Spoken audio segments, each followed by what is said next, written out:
So I was recently scrolling Instagram and I came across a retailer's account where the guy was answering the question, is a $100 cigar worth it? And his answer I felt was kind of not a very satisfying answer. He said, well, guys pay $100 for cigars, so therefore the market says that they're worth it.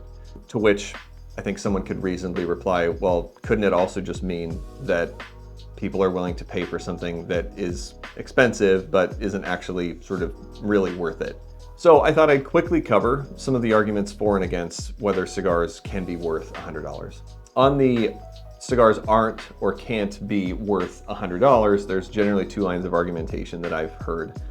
The first is that the actual input costs to produce a $10 cigar aren't really that different from a $100 or $500 cigar. Like, you're generally looking at, from what I've heard, about $3.50 to make a cigar at its maximum. And so there's some intuitive power to that argument, I think. The other argument is sort of the idea that $100 cigars aren't actually 10 times better than $10 cigars. And I think that's also generally true. There are some really wonderful $10 cigars on the market, and there are some amazing $100 cigars on the market. But the $100 cigars, in my experience, aren't a 10x better experience. But I do think that there's one good argument for some $100 cigars being worth it.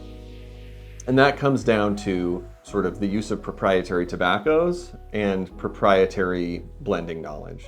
So a company like Davidoff, for instance, they have this sort of huge institutional knowledge going back decades at this point, right? With some of the most incredible blenders in the world.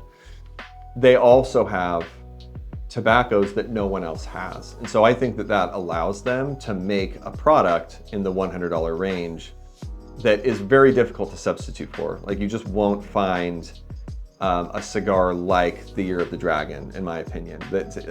And with other types of cigars, you really can find substitutes from other brands where the flavor profile is pretty similar.